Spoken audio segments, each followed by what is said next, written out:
Intake and assessment for the ASAM criteria, brought to you by Felipe Blue of Morning Therapy. A tip: adolescent assessments cannot rely on adult assessment methodologies, but must be augmented by developmentally appropriate adolescent-specific elements.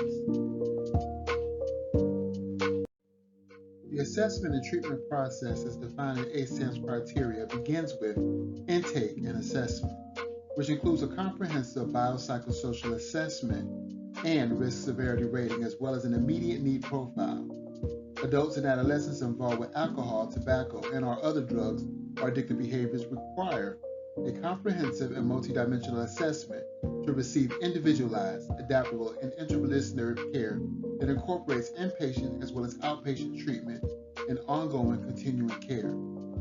In the course of an assessment, certain factors should be recognized and addressed for both adults and adolescents. For adolescents specifically, these factors include more entrenched early stages of readiness to change, often pre-contemplation, accelerated progression of addiction in this age group, a marked prevalence of co-occurring disorders, polydrug involvement, and the challenges of habilitation as opposed to rehabilitation. The latter issue can apply also to young adults who have not previously learned skills for effective communication, impulse control, pro-social behavior, and interpersonal interactions. Thus, there is nothing to be rehabilitated because these are new skills and knowledge to be applied. An assessment should include, wherever possible, collateral informants to augment and clarify and often correct the history given by the patient. Key informants may be family members or significant others, adult friends or surrogate parent figures, school, work, and court officials, court-appointed special advocates, social service workers. The greater the apparent severity of the patient's condition and impairment based on past history or family history known at the onset of the assessment, the more comprehensive the assessment should be. Comprehensive assessment consists of the history of the present episode, including precipitating factors, current symptoms, and pertinent present risk. Family history, family alcohol, tobacco, and other drug use, and addictive behavior history, including past treatment episodes. Family social history, including profiles of parents or guardians or other caregivers, siblings, home atmosphere, economic status, religious affiliation, cultural influences, leisure activities, monitoring and supervision, and relocations, religious, spiritual, or faith background and practice, family medical and psychiatric history, especially for adolescents and young adults, developmental history, including pregnancy and delivery, developmental milestones, and temperament, alcohol, tobacco, and other drugs use of addictive behavior history, including onset and pattern of progression, past sequelae, and past treatment episodes, including past successes and barriers to success. Personal and social history, we're talking about social or work history, peer relations and friendships, leisure and recreational activities, sexual activity, including choice of partners, romantic relationships, sexual or risk behaviors, relation of sexual activities and substance use and addictive behavior, physical or sexual abuse or other maltreatment, either as a victim or perpetrator, disruption of healthy social supports and problems in interpersonal relationships, which can also impact the development of resiliencies, military service, veteran service, religious, spiritual, and faith-based history, legal history, including past behaviors and their relation to substance use and addictive behavior, arrests, adjudications, and details of current status, psychiatric history, including symptoms and their relation to substance use and addictive behavior, current and past diagnoses, treatments, and providers. The assessment should go beyond possible psychiatric pathology and also assess relevant psychological structures and processes, including belief system about oneself, one's substance use or involvement with other pathological sources or reward of relief, cognitive and affective distortions, patterns of attribution of life problems. Medical history, including pertinent medical problems and treatment. Emergency department visits, including those for substance-related problems, surgeries, and head injuries. Present medications, allergies, and most recent medical evaluation. Spiritual history, including one's sense of meaning, purpose, and values that guides distortions in a person's connection with self, with others, and with the transcendent, referred to as God as many, higher power by 12 groups or higher consciousness. Review of systems including present and past medical and psychological symptoms. Medical status examination including memory assessment. Focused physical examination, especially addressing physical manifestations of acute intoxication, withdrawal, and signs of any chronic illness. Formulation and diagnoses. Survey of the assets, vulnerabilities, and supports. Treatment recommendations. All of these assessment elements then contribute to a profile of the patient, organized by the 6 specific ASAM criteria assessment dimensions.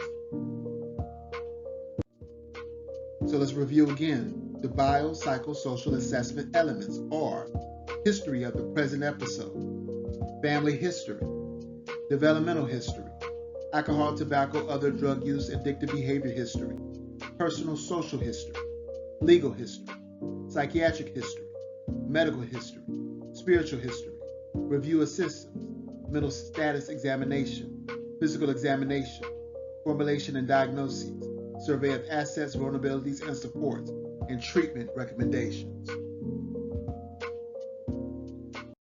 Diagnosis.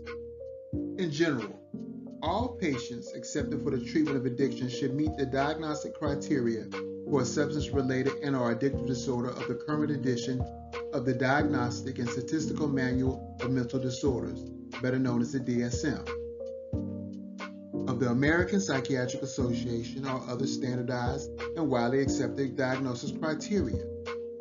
The content of the ASAM definition of addiction, part of which is as follows, should be considered as part of the formulation. Addiction is a primary chronic disease of brain reward, motivation, memory, and related circuitry.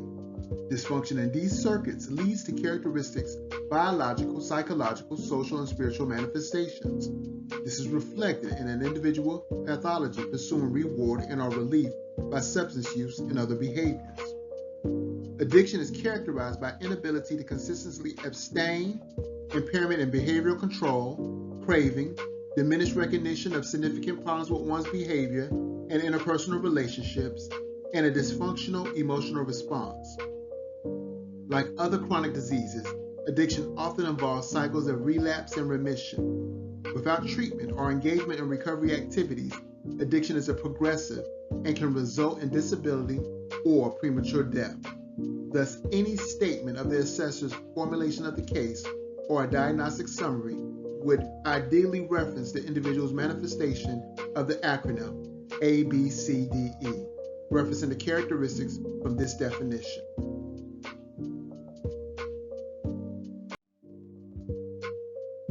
Who can do an assessment criteria assessment?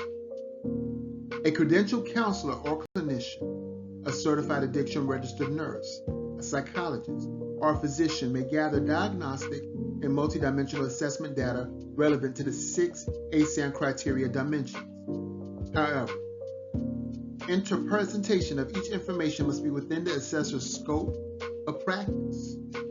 The interdisciplinary team is required whenever the assessed is outside of his or her scope of practice and expertise. For example, a counselor can gather a history of recent substance use and past history of withdrawal, but we need nursing or medical consultation to determine the severity of withdrawal and the match level of withdrawal management.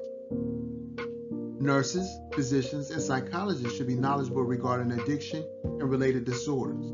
The components of multidimensional assessment, mental status examination, and screening for co-occurring disorders. But should the training and experience of the professional align with these principles, and especially if the psychologist or generous physician has received some special training or certification akin to the training received by addiction specialist clinicians, they should be able to conduct an assessment, especially if they use the ASAM criteria software to structure their interview. An addiction specialist physician certified in addiction medicine or addiction psychiatry is not necessary to conduct the assessment, but if intensive treatment is recommended, like level 2, 3, or 4, then review of the assessment findings by an addiction specialist physician is recommended.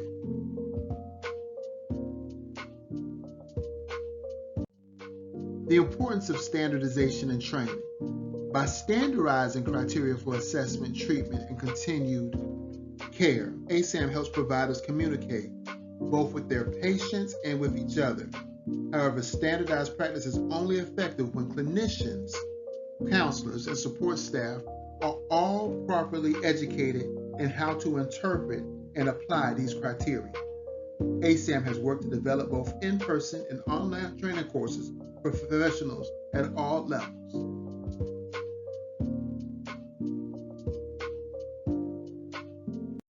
The 6 dimensions of multidimensional assessment.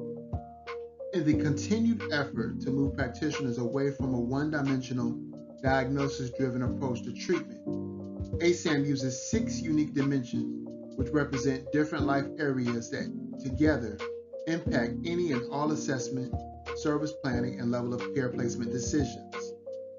The ASAM criteria structures multidimensional assessment around these 6 dimensions to provide a common language of holistic, biopsychosocial assessment and treatment across health services, which addresses as well the special issues relevant in recovery.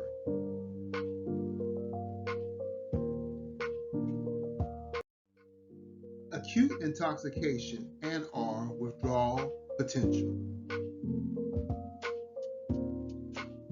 Dimension 1 assesses the need for stabilization of acute intoxication. When concerning with withdrawal, the dimension assesses what type and intensity of withdrawal management services are needed.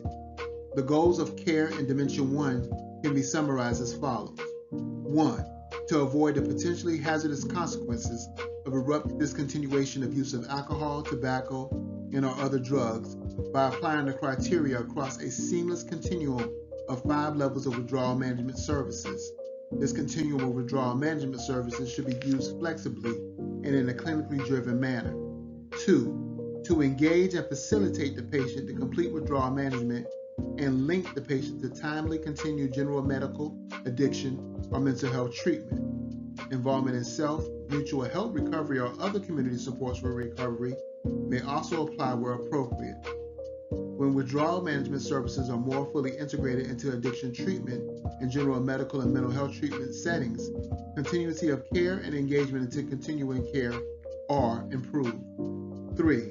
To improve patient dignity and ease patient discomfort during the withdrawal process. This can be achieved by utilizing a seamless continuum of withdrawal management services. The patient is thus able to receive longer lengths of withdrawal support for the same or even less use of resources compared to when withdrawal management occurs exclusively or predominantly in high-intensity, medically monitored or medically managed inpatient levels of care. For patients who require a more intensive level of care because of conditions in other dimensions, it may be more expedient to carry out management of intoxication or withdrawal in that more intense level of care. Biomedical conditions and complications. Dimension 2 assesses the need for physical health services, including whether there are needs for acute stabilization and ongoing disease management for a chronic physical health condition. Some assessment considerations include: are there current physical illnesses other than withdrawal that needs to be addressed due to their risk of potential for treatment complications? Are there chronic conditions that need stabilization or ongoing disease management? Is there a communicable disease present that could impact the well-being of other patients or staff? For female patients, is the patient pregnant? What is her pregnant history, especially if she has opioid use disorder? Dimension 3, emotional, behavioral, or cognitive conditions and complications. Dimension 3 assesses the need for mental health services. If the emotional, behavioral, or cognitive signs and symptoms are part of addiction, like mood swings because the individual is being used in uppers and downers, the Dimension 3 needs may be safely addressed as part of addiction treatment. On the other hand, if mood swings relate to a concurrent bipolar disorder, then additional mental health services are warranted. The dimension specifically references mental health conditions, including trauma-related issues and conditions such as post-traumatic stress, cognitive conditions and developmental disorders, and substance-related mental health conditions. Other terminology includes mental illnesses, psychiatric conditions or disorders, psychological or emotional or behavioral issues or complications, change in mental status, or transient neuropsychiatric complications. Assessment considerations include: are there current psychiatric illnesses or psychological, behavioral, emotional, or cognitive conditions that need to be addressed because they create risk or complicate treatment? Are there chronic conditions that need stabilization or ongoing treatment? Do any emotional, behavioral, or cognitive signs or symptoms appear to be an expected part of the addictive disorder, or do they appear to be autonomous?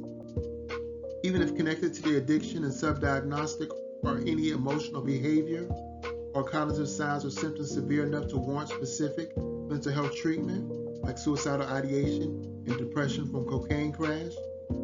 Is the patient able to manage the activities of daily living? Can he or she cope with any emotional, behavioral, or cognitive conditions? Then we got to look at risk domains. The dangerousness and lethality, the interference with addiction recovery effort, the social functioning, the ability for self-care, as well as the course of illness. Readiness to change. Dimension 4 assesses the degree or need for motivational enhancement services to engage a person and begin a recovery process. This dimension reflects such stages of change models as Prochaska and DeClemente's trans-theoretical model, thus moving the criteria beyond the concepts of denial and resistance to treatment. Since most people who present for treatment are not necessarily ready to embrace full recovery, Dimension 4 emphasizes the need to engage and attract individuals to make changes in their thinking, emotions, and behavior.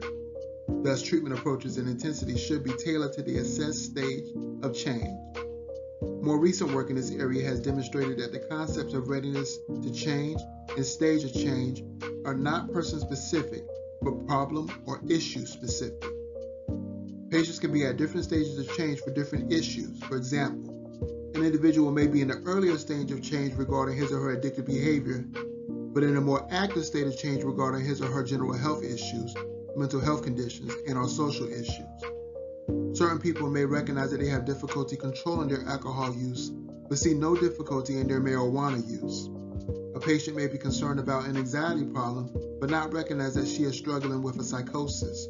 Or a patient may be ready to deal with hypertension, but not be ready to lose weight or stop smoking. The lack of interest in addressing or readiness to address tobacco use along with other addictive substance use is such a common finding that an entire chapter of this edition can be discussed later. Some individuals vocalize a cognitive awareness of the need to address a given aspect of their health condition or life circumstances. However, they may be ambivalent about seeking services or following recommended wraparound services to prevent relapse and progression of their condition. Attention must be paid to these potentially different and co-occurring stages of readiness in order to sufficiently reduce the risk of relapse to the addictive behavior. Some assessment considerations include: how aware is the patient of the relationship between his or her alcohol, tobacco, or other drug use, or perhaps involved in the pathological pursuit of reward or relief in his or her negative life consequences. How ready, willing, or able does the patient feel to make changes to his or her substance use or addictive behavior? How much does the patient feel in control of his or her treatment service? Dimension 5, relapse, continued use, or continued problem potential. Dimension 5 assesses the need for relapse prevention services. If the person has not achieved the period of recovery from which to relapse, this dimension assesses the potential for continued use for substance use disorders, or continued problem potential to include attention to gambling and or co-occurring mental health trauma, and cognitive conditions that add to the patient's difficulty maintaining stability and making progress in recovery. For example, a psychotic, paranoid individual who is fearful of being poisoned and thus fails to take his or her medications would be described as having a high continued problem potential. This indicates that the patient has a high risk for becoming actively psychotic and are increasingly paranoid. Such a patient may also be at high risk of relapse to substance use if suffering from co-occurring disorders. For addiction, Dimension 5 focuses on previous periods of sobriety or wellness and will work to achieve this. Responses may include coping skills to deal with peer pressure or cravings to use substances, the ability to cope with protracted withdrawal, and the ability to tolerate negative affects and stress without reoccurrence of use or other addictive behaviors. The assignment of a level of care after a patient has relapsed should be made on the basis of both history and an assessment of current problems, and not merely history alone. It should not be automatically assumed that the patient requires a more intensive level of care than the one at which the relapse occurred. Some assessment considerations include: is the patient in immediate danger of continued severe mental health distress and/or alcohol, tobacco, or other drug use? Does the patient have any recognition of understanding of or skills in coping with his or her addictive or co-occurring mental health disorder in order to prevent relapse, continued use, or continued problems such as suicidal behavior? Have addiction or psychiatric medications assisted in recovery before? What are the person's skills in coping with protracted withdrawal, craving, or impulses? How well can the patient cope with negative affects, peer pressure, and stress without reoccurrence of addictive thinking and behavior? How aware is the patient of relapse triggers and skills to control addiction impulses or impulses to harm self or others?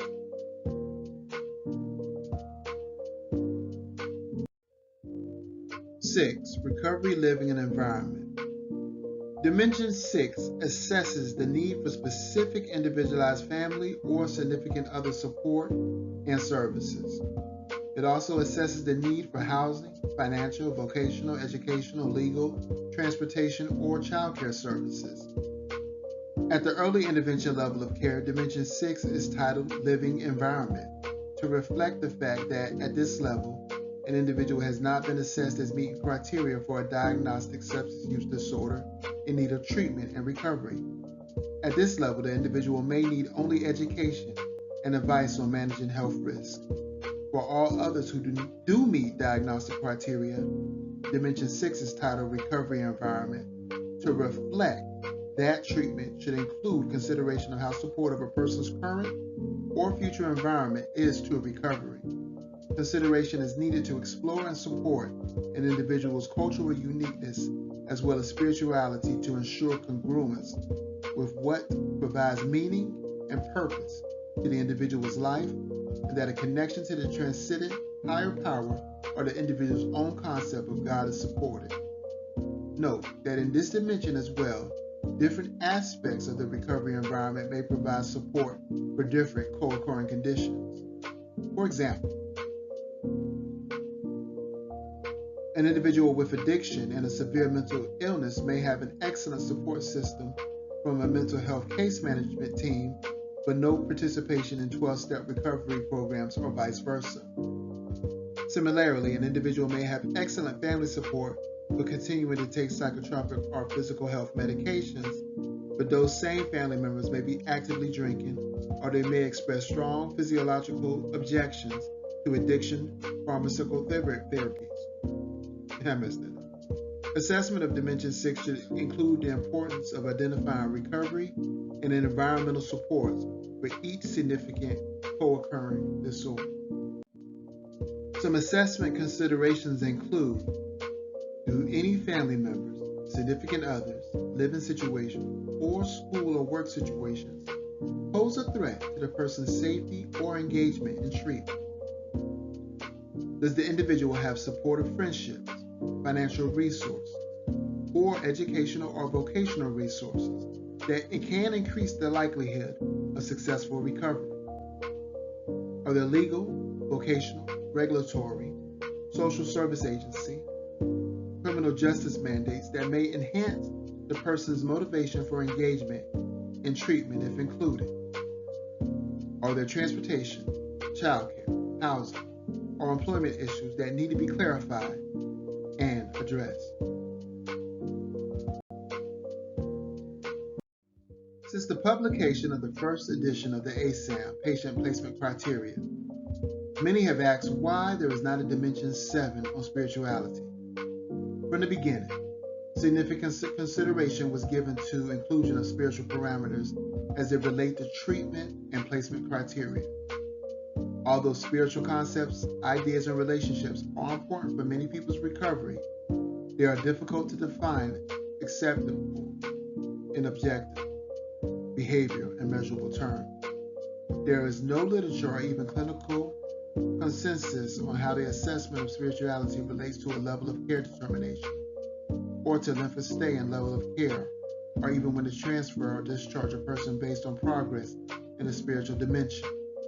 Still, national accreditation organizations expect that attention will be paid to spiritual concepts and professional treatment experiences, and ASAM has defined addiction as having characteristic biological, psychological, social, and spiritual manifestations. And spirituality is an integral part of many addiction treatment programs. It has been included descriptively, but specific criteria have not been written incorporating the role of spirituality in placement or treatment decisions explicitly. Continued exploration of this aspect of addiction and mental health problems is encouraged. A person's spirituality can be integrated within assessment and service planning across all 6 dimensions, rather than being addressed in a separate dimension. By assessing if and when spirituality has been meaningful for the individual in any or all the assessment dimensions, strengths, skills, and resources can be identified to be incorporated into the service plan. For example, in Dimension 6, a patient may get more support from his or her faith community than from other support groups like Alcoholics Anonymous or Smart Recovery. In Dimension 3, a patient may be depressed and demoralized, but find comfort and relief from prayer, meditation, or connecting with a higher power. The same might be said for a patient with a Dimension 2 chronic pain syndrome or other health condition. In Dimension 4, a patient may find relief from undue guilt and self-blame through spirituality, and thus move past an early stage of readiness to change. Spiritual surrender can paradoxically empower people to stop fighting their condition and blaming themselves for having addiction or mental illness. These examples show how spirituality and spiritual practices may be as effective or at least complementary to other treatment modalities. As a step toward consensus, or at least toward minimizing confusion about assessment of patients with co-occurring conditions, the following principles provide guidance for assessing an individual's severity and level of function, or what has been termed here as risk. Risk is multidimensional and biopsychosocial. Addressing a particular patient's risk may require more than one treatment component. An example like stabilizing a psychosis or managing a patient's withdrawal, while also addressing an unstable or dangerous living environment. Risk is mediated by protective factors as well. If a patient, for example, in withdrawal also has a stable living condition with a supportive family, withdrawal risk is moderated by these protective factors and resources. Because risk is multidimensional, each of the criteria's 6 dimensions is assessed interdependently and receives its own risk rating. This allows assessors to then compare information of dimensional risk and integrate priority needs within a holistic treatment plan.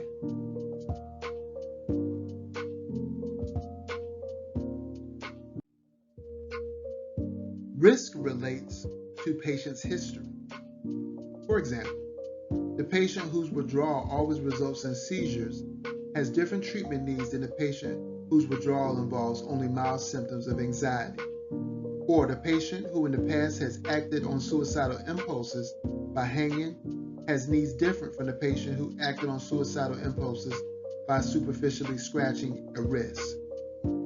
The patient's history also encompasses past successes so as to identify strengths, skills, and resources that can be harnessed in treatment planning. For example, identifying what worked in previous successful withdrawal management episodes. Risk is expressed in current status and answering the question, how acute, unstable, and active is the patient's current clinical presentation? For example, a patient who develops elevated vital signs in response to discontinuation of alcohol use requires different treatment services from a calm patient who is not currently using alcohol, tobacco, and/or other drugs. Similarly, an actively psychotic patient who is hallucinating needs more intensive services than a patient who is chronically psychotic but currently stable. Current status also includes protective factors such as current stable living condition, support of friends or family, and professional resources such as a therapist or primary care physician.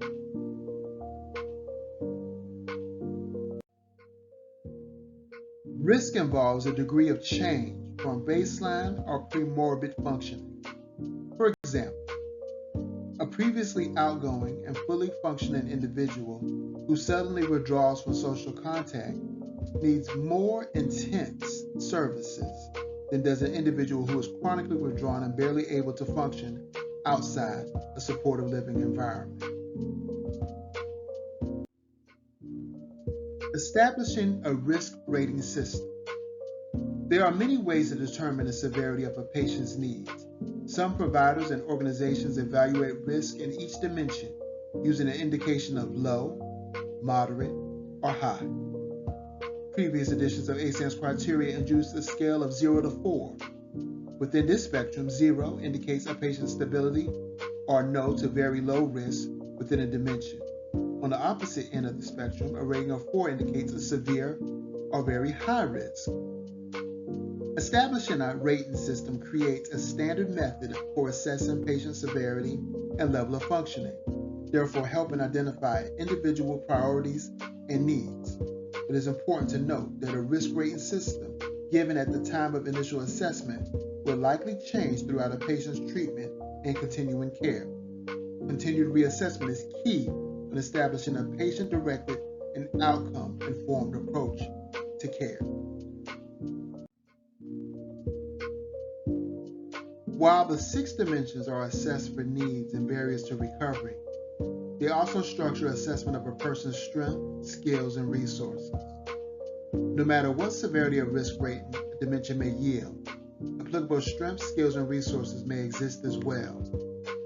To draw these to the surface, it helps to explore with the patient any periods of success in which he or she was able to cope with or better manage risk-related issues.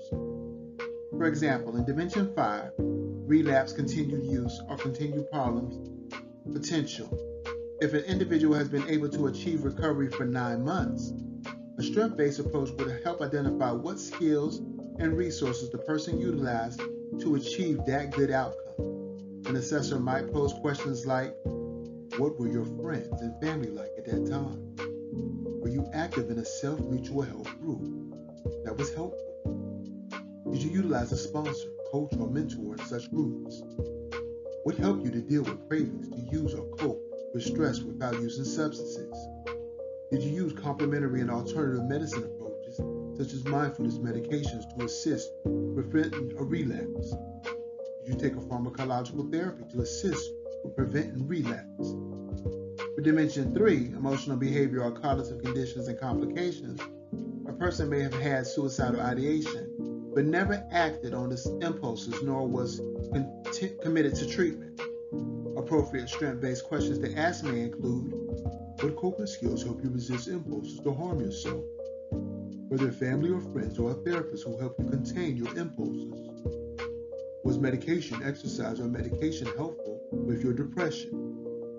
In Dimension 2, biomedical conditions and complications, it is a strength to follow through with a commitment to do daily aerobic exercise or to develop a diet or exercise regimen to prevent weight gain when addressing one's tobacco use disorder. In Dimension 6, recovery living environment, it is a resource to have even one family member who offers temporary living support, so long as the patient remains committed to treatment and recovery.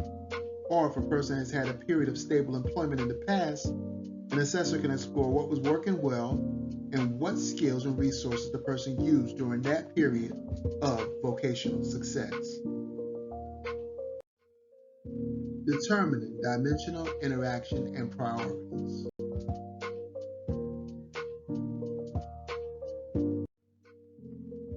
Interactions across dimensions for assessing a level of care. There is considerable interaction across the 6 dimensions of the ASAM criteria.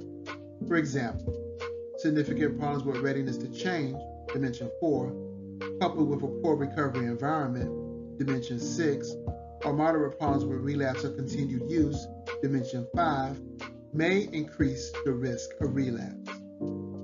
Another commonly seen combination involves problems in dimension 2, such as chronic pain, that distracts the patient from the recovery process, coupled with problems in dimensions 4 and 5 or 6. The converse also is true. For example, problems with relapse potential, dimension 5, may be offset by a high degree of readiness to change, dimension 4, or a very supportive recovery environment, dimension 6. The interaction of these factors may result in a lower level of severity than is seen in any dimension alone. The lesson here is that assessments are more accurate when they take into account all of the factors that affect each individual's receptivity and ability to engage in treatment at a particular point in time. Being aware of cross-dimensional interactions and the potential increase or decrease in overall risk they pose can have a great effect on service planning and placement criteria.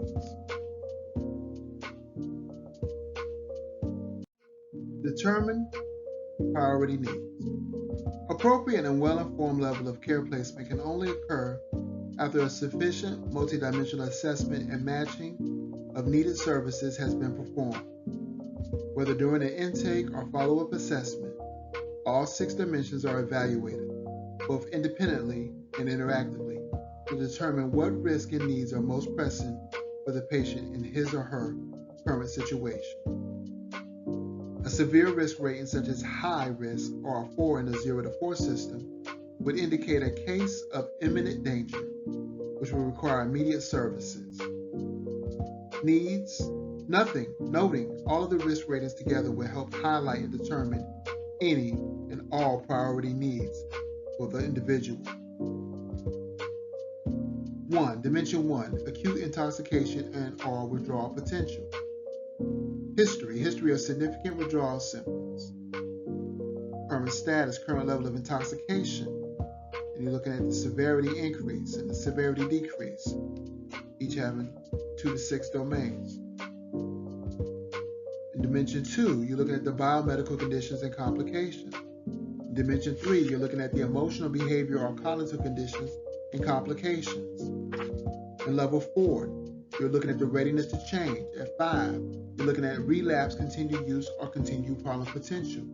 In Dimension 6, you're looking at the recovery and living environment.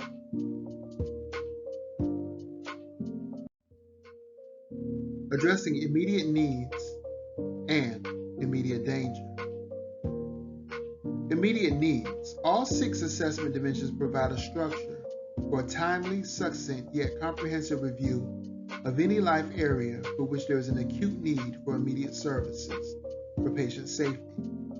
The following questions can be administered in person or by telephone in 5 minutes or less to determine a patient's immediate need profile. For all 6 dimensions, practitioners work through the 6 dimensions, checking yes or no to these questions and obtaining from the patient just sufficient data to assess for immediate needs. Also note that relevant treatment interventions are suggested for each dimension.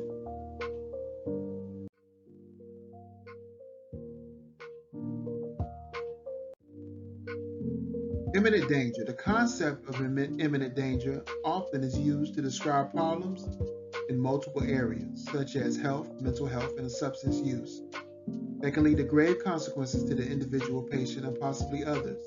Such consequences may be the basis for the civil commitment of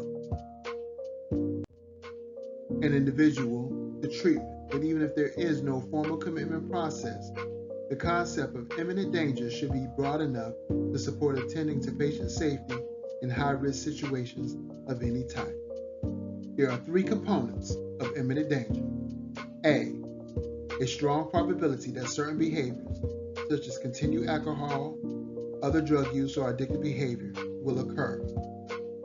B, the likelihood that such behaviors will present a significant risk of serious adverse consequences to the individual and/or others, as in reckless driving while intoxicated or neglect of a child.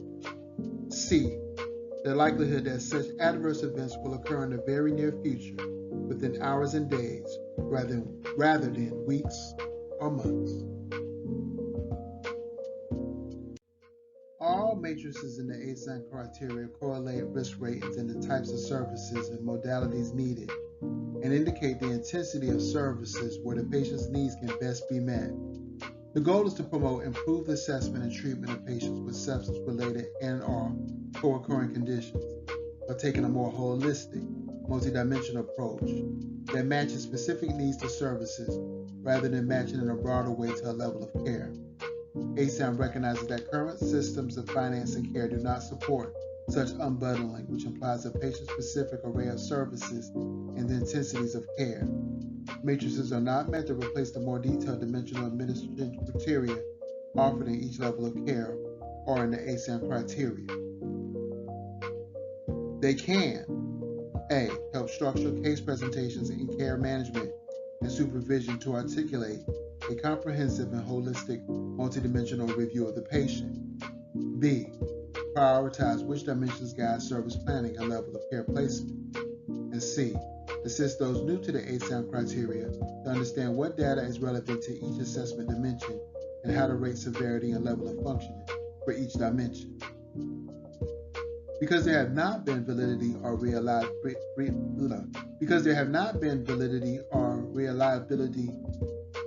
studies with matrices, users should understand the piloting, field testing nature of these and provide feedback and guidance accordingly.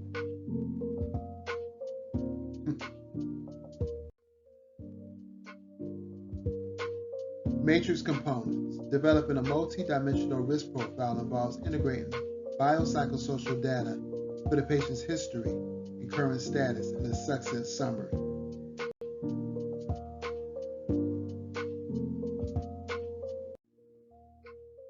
This matrix for functioning matching severity and level of function with type and intensity of service needs is provided to help the field move from a program-driven system to assessment-driven services in the treatment and placement criteria for adolescents. Before successfully moving through each developmental stage, the adolescent faces the complex nature of his or her involvement with family, school, work, and friends, and it needs to meet certain social, educational, and/or emotional requirements. Placing adolescents based on a diagnosis alone would not meet the more global biopsychosocial elements, which improve overall treatment outcomes for the adolescent patient.